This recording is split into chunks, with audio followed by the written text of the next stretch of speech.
वालेकुम। Second year chemistry, क्या हाल है बच्चों? ठीक ठाक है? खैर खैरियत से हो? वो कोई पढ़ भी रहे हो कि नहीं, कि एम ही बस वीडियो शीडियो देख के टाइम पास करके, घर वालों को मुतमईन करके, कॉलेज वालों को मुतमईन करके, लेकिन अपने दिल को बेसिकली बेचैन करके। जब बंदा कोई इस तरह की हेरा फेरी कर रहा होता है ना, तो बंदा दूसरे को भी मुतमईन कर सकता है, बंदा किसी को भी मुतमईन कर सकता है, यानी अपने ज़ुबान की बिना पे, लेकिन अपने दिल को मुतमईन नहीं कर सकता है। ये बात ज़हन में रखना। मुझे पता चला है कि कुछ बच्चे जो हैं वो इसको बहुत सीरियसली नहीं ले रहे हैं वीडियोस को। बच्चों, आपको ख़बर होगी कि उम्मीद है कि 15 सितंबर से आपके कॉलेजेस ओपन हो जाने हैं।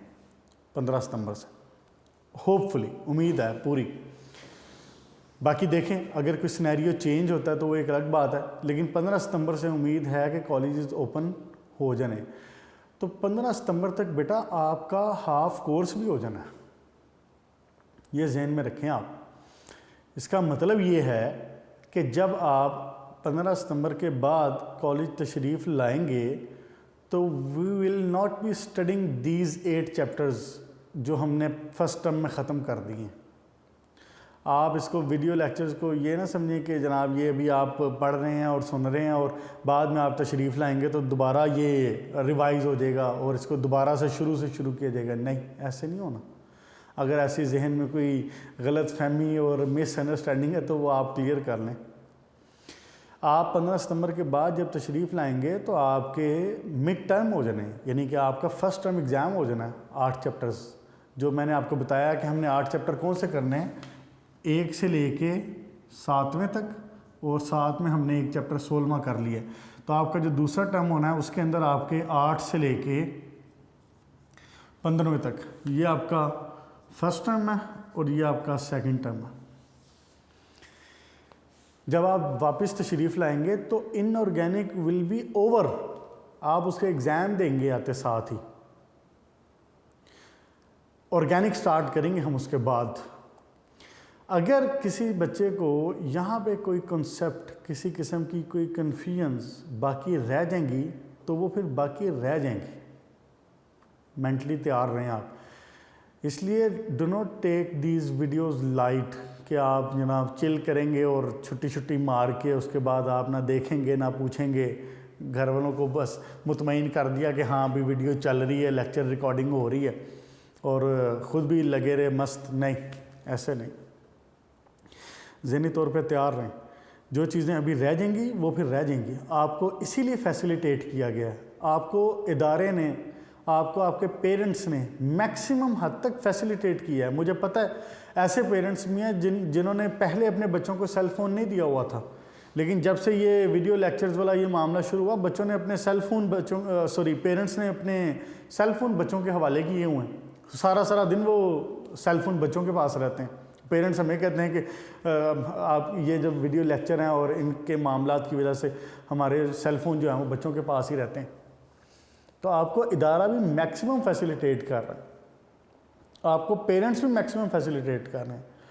आपको वीडियो लेक्चर में थोड़ा पढ़ाया जा रहा है ताकि आप उसको, चूँकि डायरेक्ट वैसे कम्युनिकेशन नहीं है तो कम्युनिकेशन गैप ना आ पाए, तो आपको थोड़ा पढ़ाया जा रहा है ताकि आप उसको अच्छी तरह से डाइजेस्ट करें। और फिर आपको फ़ोन नंबर, आपको LMS, आपको कमेंट्स के लिए सेक्शन, आपको हर तरह की फैसिलिटी अवेलेबल है। इसलिए अपना नुकसान इस वाले से ना कीजिएगा बिल्कुल भी। अगर किसी बच्चे ने अब तक, तो देखें आप आज इंशाल्लाह ताला, आज नहीं तो 1-2 लेक्चर में मज़ीद हम ये चैप्टर आपका जो 5th है ये ख़त्म हो जाएगा।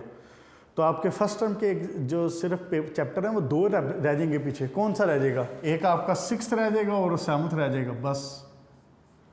इसलिए अगर कोई बच्चे ऐसे हैं जिन्होंने अभी तक इसको सीरियसली नहीं लिया, इसको सीरियसली लें, और जब आप कॉलेज तशरीफ़ लाएं तो आपके ये जो 8 चैप्टर हैं ये फिंगर टिप्स पे होने चाहिए, कम से कम अप टू मैक्सिमम एक्सटेंट, जितना मैक्सिमम हो सके। बाकी छोटी मोटी कोई कसर रह जाती है, कोई कन्फ्यूजन होती है, तो ऑब्वियसली वी आर हेयर। जब आप यहाँ पे आ जाएंगे, कॉलेजेस में आ जाएंगे, तो चीज़ें और जो क्लासेस हैं वो इंशाल्लाह डायरेक्टली और तरीके के साथ चलना शुरू हो जाएंगी दोबारा से। छोटी मोटी कुछ कसर होगी तो वो पूरी हो जाएगी। लेकिन आप कहें वापस आके कि जी मुझे फ़लाँ चैप्टर बता दें, पुत्र ऐसे नहीं होना, फिर ये काम मुश्किल होगा। फिर इसलिए अगर कोई चैप्टर, कोई लेक्चर्स रहते हैं, उनको किसी फ्रेंड्स के साथ मिलके किसी तरह से उनको अरेंज करें और उनको क्लैरिफाई करें। और जब आप फर्स्ट टर्म में एग्ज़ाम में अपीयर हों तो मुझे उसमें कोई बच्चा 50 से कम अज़ कम नीचे नज़र ना आए, 50 से नीचे कोई बच्चा नज़र ना आए नीचे।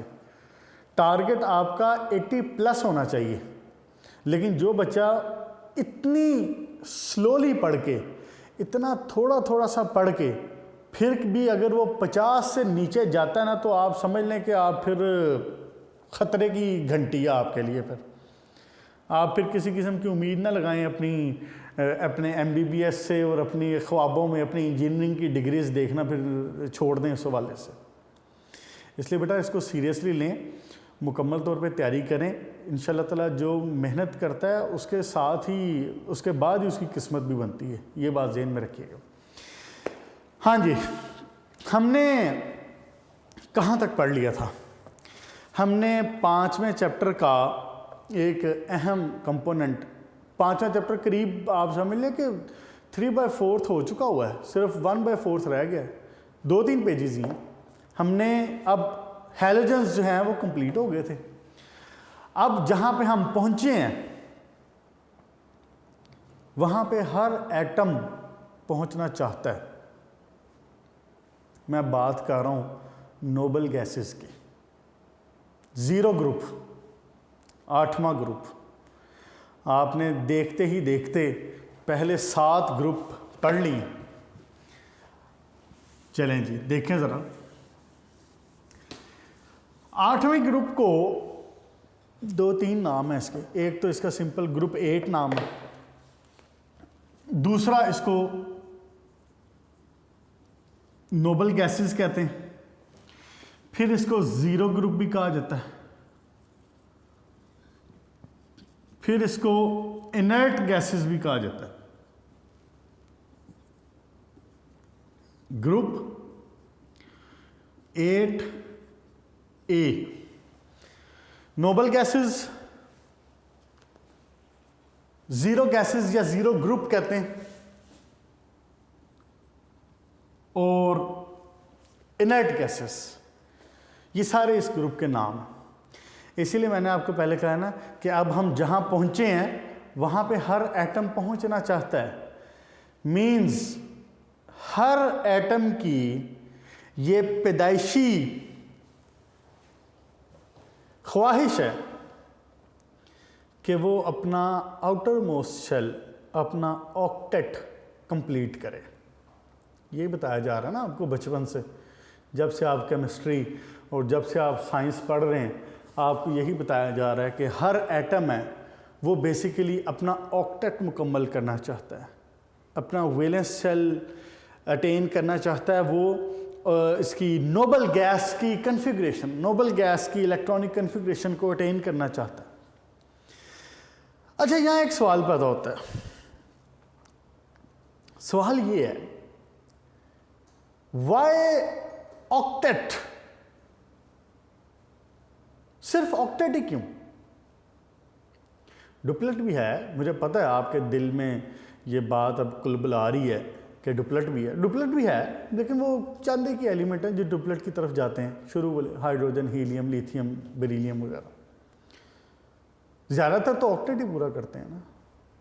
ऑक्टेट, अगर किसी एटम के पास 2 ऑप्शंस होंगे ना, अब आज वाली जो बातें हैं ना, पेज नंबर 90 पे मैं हूँ, लेकिन आज वाली बातें it will be kind of little bit general. मैं आपको थोड़ा सा ना इसका बैकग्राउंड और इसके बारे में थोड़ी सी मज़ीद कंसेप्ट क्लियरिंग कोशिश करूँगा कि वो हो जाए। अगर कोई शक रह जाए तो ऑब्वियसली यू कैन कॉल। तो मैं ये कह रहा था कि if an atom has the option in between कि वो whether the atom completes its octet or it goes for the completion of the duplet, atom will go for the completion of octet. आपके सामने examples, group 2 पूरे का पूरा, group 1 आप पढ़ चुके हैं सारा कुछ, lithium, sodium, potassium, rubidium, caesium, francium group 1, beryllium, magnesium, calcium, strontium, barium, radium group 2। Group 1 तो ये नहीं कहता कि मैं एक इलेक्ट्रॉन एक्सेप्ट करूं और मैं अपना डुप्लेट पूरा कर लूं। ग्रुप 2 भी ये नहीं कहता कि भाई साहब मैं तो डुप्लेट पहले ही पूरा करके बैठा हूं। बेरिलियम, मैग्नीशियम, कैल्शियम याद है ना, अब ग्रुप तो याद होने चाहिए अब तक। Beryllium, magnesium, calcium, strontium, barium, radium, ये सारे तो ग्रुप 2 में बैठे हुए हैं। They have outer most shell, they have the electronic configuration s2 completed. उनका जो s ऑर्बिटल है वो कंप्लीटेड है, डुप्लेट मुकम्मल है इनके पास, but still they go for the completion of octet. वो 2 इलेक्ट्रॉन लूज करते हैं। इन सारे सब की वैलेंसी क्या है? 2 पॉजिटिव। 2 इलेक्ट्रॉन लूज करते हैं और they go towards the completion of the octet. ऐसा क्यों है? Why only octet? सवाल तो पैदा होता है, 6 क्यों नहीं मुकम्मल कर लेते, 10 क्यों नहीं मुकम्मल कर लेते, 12 क्यों नहीं कर लेते? कभी आया ज़हन में ये सवाल? आज चूंकि हम नोबल गैस को पढ़ रहे हैं तो वक्त भी है, तो आज इसके बारे में थोड़ी सी डिटेल बात करते हैं। वैसे कुछ हद तक बातें आपको पता भी होंगी फर्स्ट ईयर के हवाले से। आपको याद है आपने फर्स्ट ईयर में इलेक्ट्रॉनिक कॉन्फ़िगरेशन पढ़ी है, चैप्टर नंबर कौन से चैप्टर में? चैप्टर नंबर 5 में। चैप्टर नंबर 5 का लास्ट टॉपिक इलेक्ट्रॉनिक कॉन्फ़िगरेशन। क्या पढ़ा आपने वहां पे? आपको जनाब अली याद करवाया गया हुआ है 1s 2s 2p 3s 3p 4s 3d 5s, sorry 4s के बाद 3d 4p 5s 4d 5p 6s 4f 5d 6p 7s। Usually यहाँ तो याद करवाते होते हैं, चलता जाएगा इससे आगे भी, लेकिन नॉर्मली यहाँ तो याद करवाते हैं। बहुत सारे बच्चों ने इसको यूं याद किया होगा, SS PS PS DPS DPS FDPS FDPS। क्या बोला मैंने? SS PS PS। मैं बच्चों को वैसे यूजुअली यही कहता हूँ कि इस तरह से याद किया करें कि हर चीज़ 2 बार रिपीट हो रही है। गौर फरमाएं, हर चीज़ 2 बार रिपीट हो रही। SS PS PS DPS DPS FDPS FDPS, हर चीज़ 2 बार रिपीट हो रही। यूं भी याद कर सकते हैं SS PS PS DPS DPS FDPS FDPS।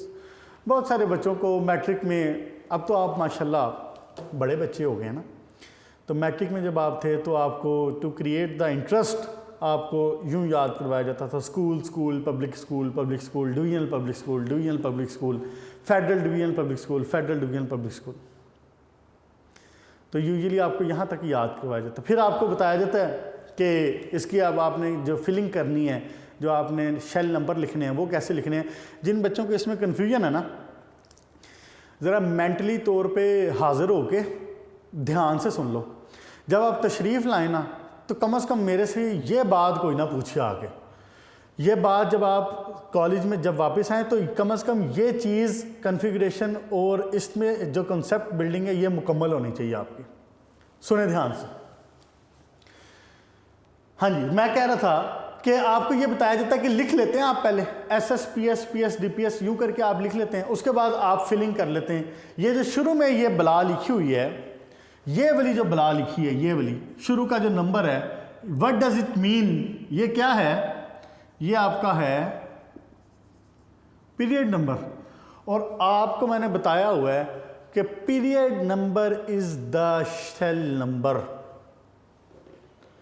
जिसका जितना पीरियड नंबर उतना उसका शेल नंबर, बताया हुआ पहले, चैप्टर 1 2 में भी बात हुई, चैप्टर 3 में भी बात हुई। जितना जिसका पीरियड नंबर उतना उसका शेल नंबर। ऐसे कर सकता हूं फिर शेल नंबर। और आपको पता है शेल और ऑर्बिट सेम चीज़ है। शेल और ऑर्बिट सेम चीज़ है, ऑर्बिटल और सब शेल सेम चीज़ है। देखें ज़रा क्या कहा मैंने, ऑर्बिट और शेल सेम, ऑर्बिटल और सब शेल सेम। ठीक हो गया? तो इसके शुरू में जो डिजिट लिखा जाता है, मैथमेटिकल डिजिट जो फिगर लिखा जाता है, इट मीन्स के it is representing its shell number, its period number. ये भी आपको कहा जाता है कि हर एस पे नई गिनती शुरू होगी, S and P will stand same, ये भी कहा जाता है याद करवाने के लिए। D will be 1 less than the P और द S, और F will be 2 less than the S। ऐसी है ना? क्या मैंने बताया?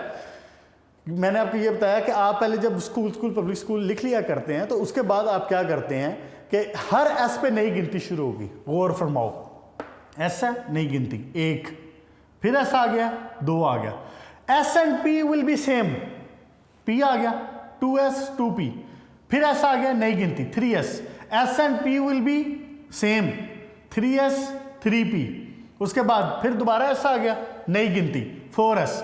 4s के बाद मैंने आपको बताया कि d will be 1 less than the s, d will be 1 less than the s, 4s 3d, उसके बाद p will be same as of s 4p, हर s पे नई गिनती 5s, d will be 1 less 4d, p will be same as of s 5s 5p, हर s पे नई गिनती 6s, f will be 2 less than the s, d will be 1 less than the s, f will be 2 less than the s, 6s 4f 5d 6p same, दोबारा s आ गया नई गिनती। यूं भी याद कर सकते हो, या फिर यूं भी याद कर सकते हो थोड़ा सा कष्ट करके। कैसे? 1s 2s 2p 3s 3p 4s 3d 4p 5s 4d 5p 6s 4f 5d 6p 7s, यूं भी याद कर सकते हैं। ऐसे ही होता ना। अभी तक मैंने आपको कोई नई बात नहीं बताई, ये सारी बातें आपको पता है, आपने फर्स्ट ईयर में ये सारी बातें याद की हुई हैं। जब आप कॉन्फ़िगरेशन फिलिंग करते हैं, इलेक्ट्रॉनिक कॉन्फ़िगरेशन की फिलिंग करते हैं, तो आपको पता है S can carry maximum of 2 electron, S can carry maximum of 2 electron, P can carry maximum of 6 electron, S can carry maximum of 2, P can maximum of 6, S can 2, D can have maximum of 10, P can have maximum of 6, S can have maximum of 2। मैं एक word use कर रहा हूं बार बार, क्या मैं बार बार कह रहा हूं? S can have maximum of 2, P can have maximum of 6, D can have maximum of 10, F can have maximum of 14। It means कि ये मैक्सिमम है, इससे कम हो सकते हैं। F cannot have more than 14 electrons, but it can have less than 14 electrons, any figure, any digit। P 1 भी रख सकता है, 2 भी रख सकता है, 3 भी रख सकता है, 4 भी रख सकता है, 5 भी रख सकता है, मैक्सिमम 6 रख सकता है, 7वां electron will not come in the p orbital, it will go for the d और the s।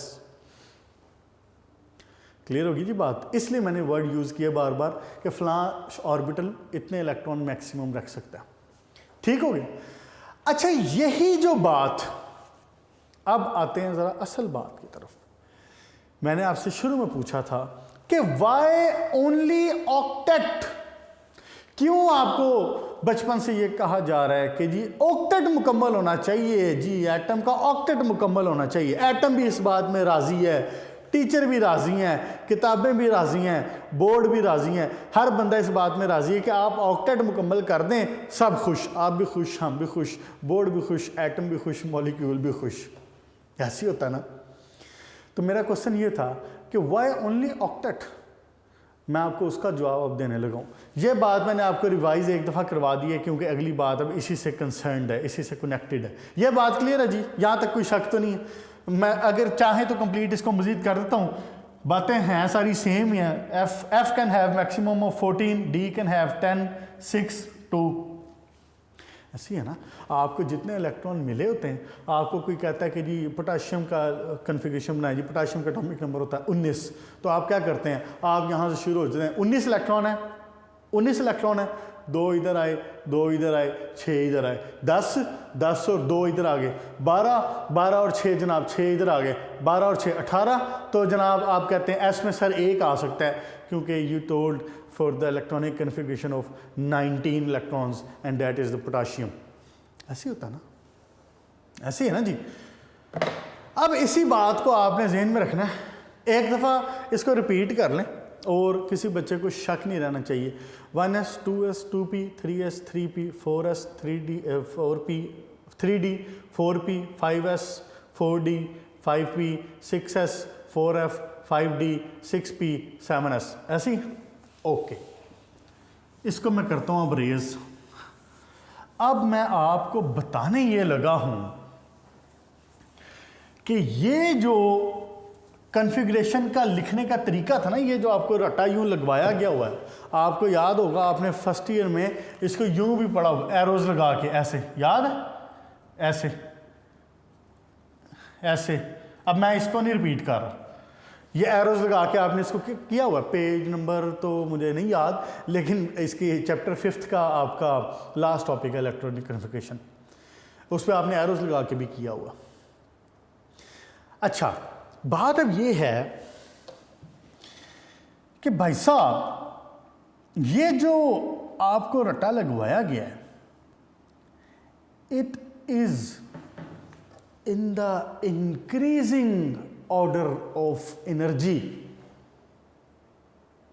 It is in the increasing order of energy. It means कि नीचे से 1s कम एनर्जी पे है, 2s उससे ज़्यादा एनर्जी पे है, 2p उससे ज़्यादा एनर्जी पे है, 3p उससे ज़्यादा एनर्जी पे है, 4 उससे ऊपर, 7, 6, 5 जो आते जाते, जैसे जो तरतीब बताई सेम वही तरतीब चलती जाएगी and energy will be increasing.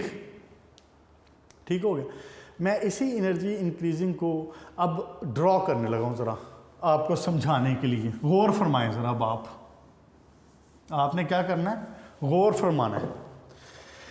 देखें जनाबी अली, लेट्स से ये है एक एनर्जी लेवल, उसके बाद ये है एक दूसरा एनर्जी लेवल, ये है एक तीसरा एनर्जी लेवल, ये है एक चौथा एनर्जी लेवल, ये है एक पांचवा एनर्जी लेवल। इसको रेज करूं ज़रा, केमिस्ट्री को अगर केमिस्ट्री बुरा ना माने तो केमिस्ट्री से माजरत के साथ दोबारा लिख लेंगे हम। मैंने आपको बताया कि ये पहला एनर्जी लेवल है, ये दूसरा है, ये तीसरा है, ये चौथा है, ये पांचवा है। ओके, अब मैं ज़रा इनको ज्वाइन करता हूँ तो आपको आसानी होगी समझने में। आप ना फ़िलहाल ये सिर्फ देखें कि मैं कर क्या रहा हूँ।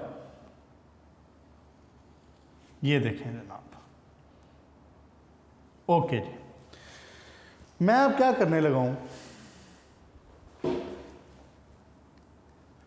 मैं अब क्या करने लगा हूँ, मैं आपको ऑर्बिटल्स की एनर्जी डायग्राम, एनर्जी जो लेवल है वो ड्रॉ करके बताने लगा हूँ। ये है पहला। पहले में क्या होता है, first carries only S. MOT याद है ना, एमओटी पढ़ी थी ना, थोड़ा सा एमओटी को जेन में रखना बस। ये जनाब अली 1 में क्या है, 1 में क्या, कौन सा ऑर्बिटल होता है, सिर्फ एस। आपने पढ़ा हुआ है सारा कुछ चैप्टर 5 में फर्स्ट ईयर के। 1 में क्या है, एस।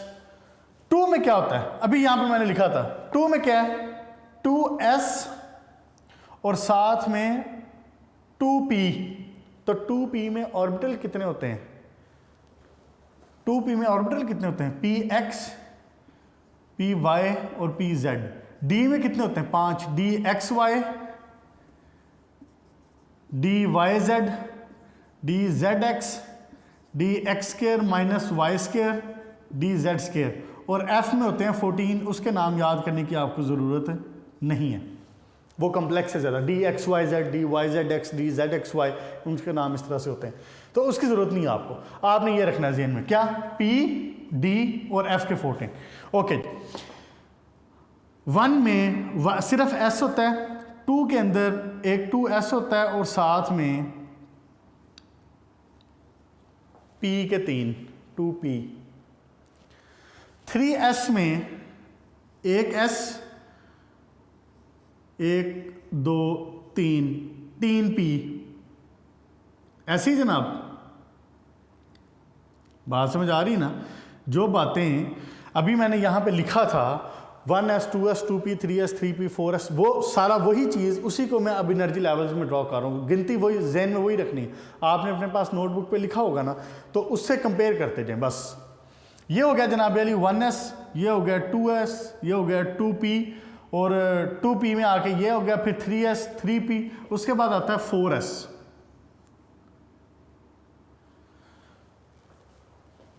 ये कौन सा है, 4s। 4s के बाद कौन सा था, देखें जरा अपनी बुक पे। 4s के बाद 3d था, उसके बाद कौन सा था, 4p। तो 4p तो मैंने बना दिया यहां पे, ये लें जी, 4p तो बन गया यहां पे। तो इट मींस कि 4s और 4p के दरमियान में 3d आता है। तो 3d मैं ड्रॉ करता हूं यहां पे, 1 2 3 4 5, ऐसी। ओके, नेक्स्ट देखें सर। अब आता है जनाब अली 5s। 5s के बाद आता है, ये कौन सा आ गया, 5s। ये नजर आ रहा है ना, क्लियर। 5s के बाद यहां पे आ गया 5p, लेकिन 5s और 5p के दरमियान में 5 ऑर्बिटल आने हैं। वो किसके आने हैं, d के, 4d के, 2 3 4 5। ये है 3s, ये है 2s, ये है 1s। अपने जहन में ना आप इमेज बनाएं ज़रा। 1s उससे ज़्यादा एनर्जी, 2s उससे ज़्यादा एनर्जी, 2p उससे ज़्यादा एनर्जी, 3s उससे ज़्यादा एनर्जी, 3p। 4s और 4p के दरमियान में, ये 4p है ना, 4p के दरमियान में here comes the 3d, मैंने इसलिए उसको दरमियान में बना दिया। उसके बाद 5s और 5p के दरमियान में here comes the 4d। इसके बाद थोड़ा सा ना आपकी इजाज़त से यहाँ पे मैं क्या करता हूँ, एक सिर्फ मुझे और चाहिए यहाँ पे, मैं यहाँ पे 5p इधर लिख देता हूँ। एक सिर्फ और ड्रॉ करना है मुझे, ये वाला।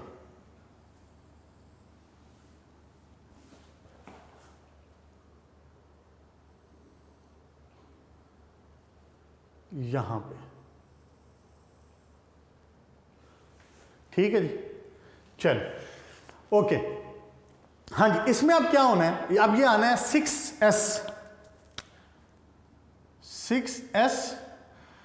और 6s के बाद 2 स्टेप्स के बाद देखें 6p है, 1 2 3, ये हो गए p के 3। अब आती है यहाँ पे इंटरेस्टिंग बात, वो ये कि इन दोनों के दरमियान में 4f और 5d भी तो मौजूद है। तो मैं ड्रॉ करता हूं, जैसे d मैंने यहां पहले ड्रॉ की है, 5d मैं इधर ड्रॉ कर देता हूं, और 4f में उससे भी नीचे है ना, 6s के बाद क्या है 4f, तो मैं 4f यहां ड्रॉ कर, 1 2 3 4 5 6 7। मैंने थोड़ा सा डिफरेंस रखने की कोशिश की है, मैंने कोशिश की है कि ये कंफ्यूजिंग ना हो। ऐसे मतलब क्या बना, ये मैंने 6s ड्रॉ किया और मैंने इसको थोड़ा सा नीचे ड्रॉ किया है, उससे थोड़ा सा ऊपर ये मैंने ड्रॉ किया है 4f, और ये मैंने ड्रॉ किया है 5d, और ये मैंने ड्रॉ किया है 6p एज ऑफ 6s। इसके बाद ऊपर अगली बात, एक बार मैं रिपीट करता हूँ कि मैंने चीज़ें बनाई कैसे हैं और क्या क्या बनाई हैं, उसके बाद मैं बताता हूँ कि इसका मकसद क्या है। 1s 2s ये था 2p, 3s 3p, 4s 3d 4p, 5s 4d 5p, 6s 4f 5d 6p। All okays. इसके ऊपर जाएंगे तो 7s फिर आ जाए।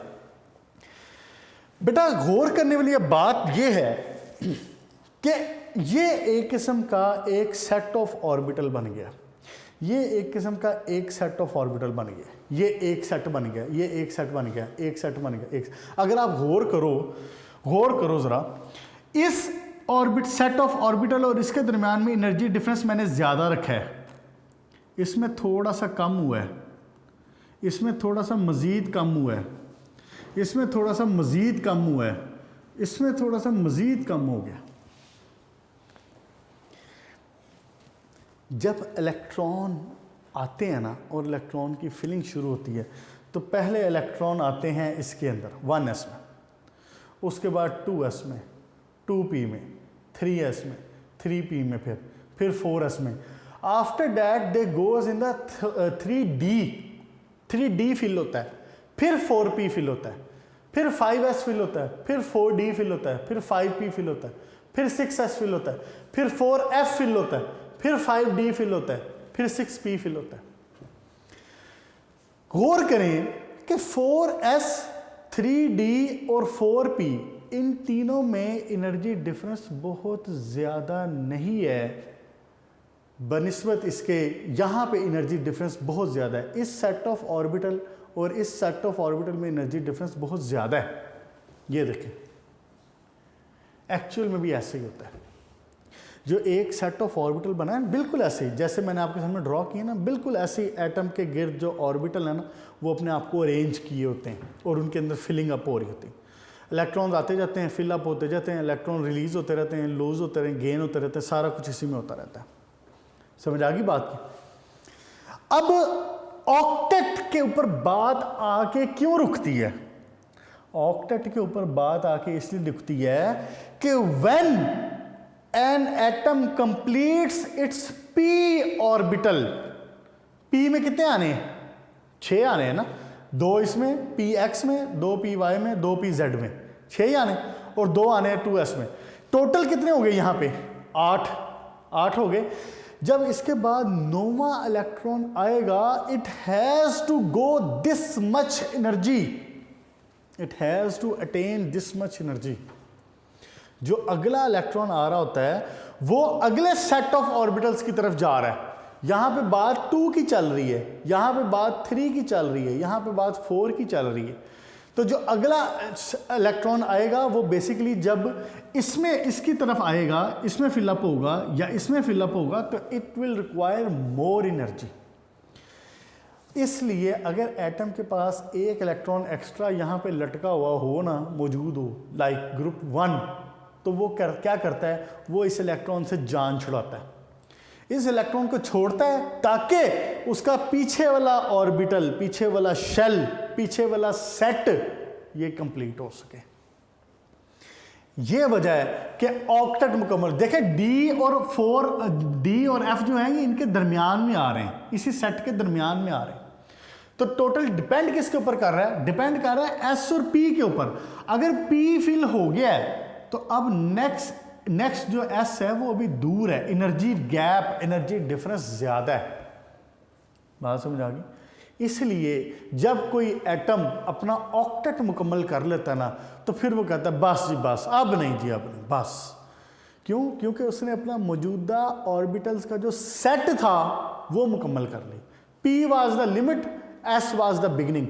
6 P के 2 S के, ये दोनों मिले 8 हो गए मुकम्मल। इसलिए हम कहते हैं कि एटम कंप्लीट्स इट्स ऑक्टेट। आगे जाके बहुत सारे उसमें जो दूसरे क्या उसको बोलते हैं नोबल गैस की कन्फिग्रेशन है वो 18 भी आती है, 18 की तरफ भी जाता है। उसमें फिर डी इन्वॉल्व हो जाता है ना। 10 डी में 10 और 6 कितने होंगे? 16 और 2 18। तो यहाँ पे 18 की कन्फिग्रेशन भी आ रही। लेकिन बात शुरू और ख़त्म कहाँ से होनी है? बात शुरू होनी है एस से और बात ख़त्म होनी है पी पे। हर एक में देख लें, शुरू होनी है एस, ख़त्म पी पे। एस और पी, एस और पी, एस और पी, एस और पी। डी और जो एफ है वो इनके दरमियान में फॉल करते हैं। चले, आज लेक्चर का टाइम भी ओवर हो रहा है। बात अभी इसमें कंप्लीट तकरीबन ये बात हो गई है। मैं कोशिश करूँगा कि नेक्स्ट लेक्चर में इस पर थोड़ी सी और रोशनी डाल दी जाए और एक बार रिपीट कर दिया जाए। आज आपका याद करने वाला काम कोई भी नहीं है ख़ास। देखें आपकी मौज हो गई, आज याद करने वाला आपका काम कोई नहीं है। लेकिन आपको जो मैंने ये डायग्राम और जो फिगर बना के बता दिया ना, अपने जहन में ये पूरी एक इमेज बना लें, ये पूरा एक फिगर बना लें। देखें जब एक इलेक्ट्रॉन बाहर से आएगा ना तो उसकी कोशिश होगी कि वो यहीं कहीं पे फिट हो जाए, नीचे नीचे ही, या यहीं कहीं फिट हो जाए, ऊपर ना ही जाना पड़े।